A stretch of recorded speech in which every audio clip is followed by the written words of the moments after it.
talk about the journey of approval. It's not about the journey of approval of any biologics. Everybody has different experience, but this being the first molecule from our 11 molecule pipeline in Biocon Mylan collaboration is something for the submission, is something which is kind of I take a lot of pride in. So there are 3 reasons. First thing is which molecule I am talking about. So this molecule is 𝐵𝐺CSF, which is pegylated GCSF, and the approval date was 4th June 2018. Though we had submitted the dossier around 2 years, 1.5 years back, there was inspection, pending inspection, and after that the approval came. So 2016 we finished that journey of the development and submission. So very early on, 𝐵𝐺CSF in that 12 molecule portfolio with Biocon Mylan was kind of backbencher, which was on the not on the forefront, because that time we were more interested in getting first MAB approved, and we got that also. However, so when you have a stepchild and then you have to adopt that stepchild, what do you do? It's more responsibility than the favorite child, right? So I had to adopt this stepchild at that point in time. And when I took that charge of taking this program and leading this program, in any meeting I go, because this is so much known molecule, everybody who was part of that program had worked sometimes or other. So everybody has an opinion. But then opinions are there, but work was not going as we wish, as we wanted to.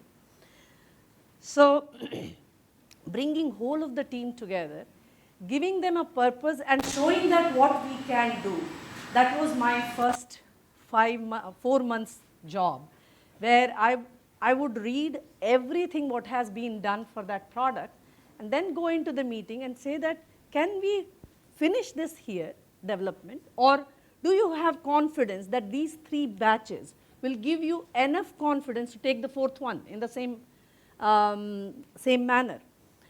And those are, I think that made me take decisions on database decision on the spot, and engaging all the team together to be part of that decision. And post that program progressed very well. And one of the anecdote I would like to share, where we had a FDA meeting.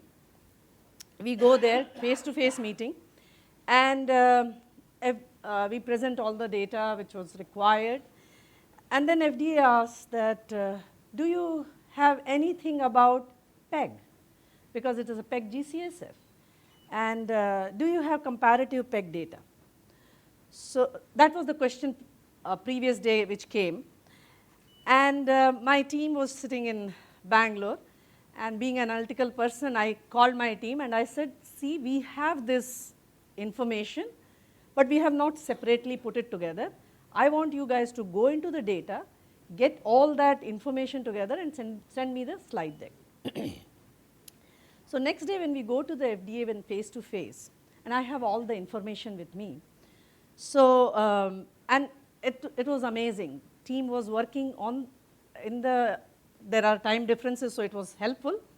Team was working, and this was question, so when the reviewer asked that, do you have anything about the PEG? So I said, of course I have all the information about the PEG.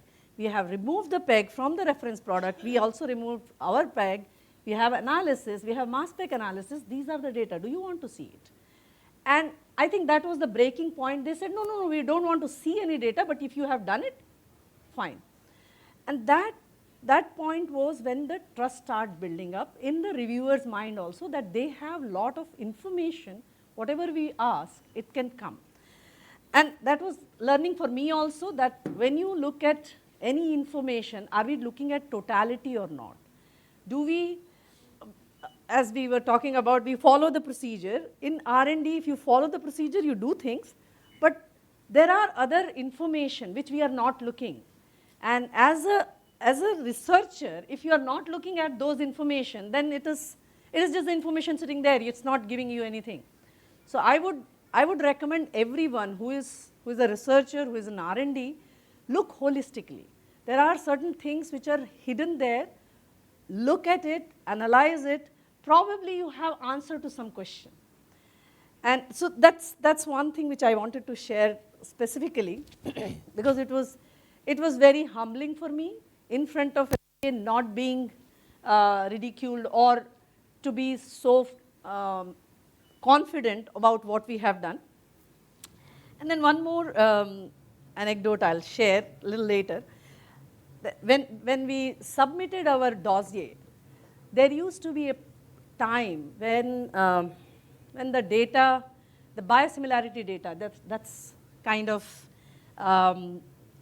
crux of the any biosimilar submission, that actually our impurity data was double the biosimilarity data. So much work was done for identifying each impurity, giving and then correlating across the different analytical technique to say that what you see in RP-HPLC, what you see in SEC, how can you correlate? And that's something which, it was not a big team. It was just a team of 3 people in the analytical and probably team of 4 or 5 or 6 people in upstream, downstream, and 3 people in drug development.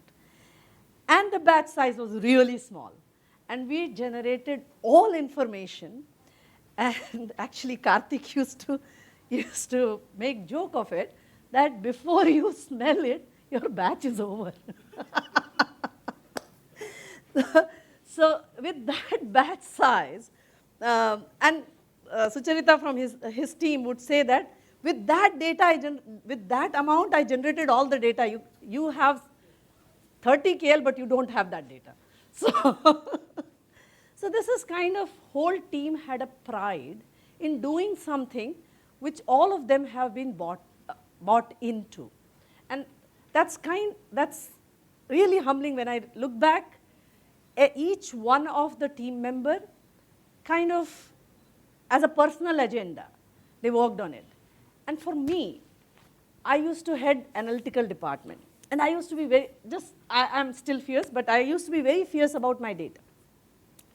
So always, this is my part, and I should do the best. But when I became the project lead, then I understood, if I do my best, and the other person is not doing best, then I'm not going anywhere. Because drug development is a relay race. And somebody has to give you the baton, and then you have to pass on the baton to somebody else. But that person doesn't run, then you will never win the race. So certain places, I had to sit down with the next person and say that I know you don't want to work, but tell me what I can do to help you to do your job. And those were not a great moment, because you don't like to do that, but that works. Because fighting and ridiculing doesn't work. But when you sit down with a person who doesn't want to work or doesn't want to do certain things, there might be some reason. You sit down with them and say that, what I can do? Can I do your part of the job? Do you think it will help? And that's the time they come to the ground and say that, no. The thing is, we submitted, we got the approval. That journey taught me so much that I'm using that learning till now. And every time it helps. And if somebody comes who has some kind of problem, I take some anecdotes from there or some learning from there and pass it on. And that's how I got enriched. So each product enriches you, and that's the journey. Thank you. Let's ask a few questions to Laxmi, and then we can go to the next speaker. Any burning questions for Laxmi? Any failure? Of course. How do you look at it? So any failure, normally what we try to do is find one person and scapegoat and put it on them, right? But that doesn't help. So any failure, you have to sit, normally you have to take a step back, sit down and see why it happened. And for drug development, always it is risk and benefit. So if you do an analysis and you find that this is a risk which you can take, calculated risk, data-driven risk, probably you should take that risk. Because there are two things in the drug development. One is time. If you miss the time, you can't have everything perfect. By that time, train would have left. So you have to take those data-driven decisions or and data-driven risk decisions to make sure that you meet the time. I have after this, I had several experience in Europe where we have taken those risks and decisions, and it paid off. With 4 months of exclusivity, 3-month approval and the market accessibility, and that became a $100 million product in first year itself. So those are the some of the risk when you take, you have to look at whether you will be able to justify. You should know when you take that risk, but risk is required.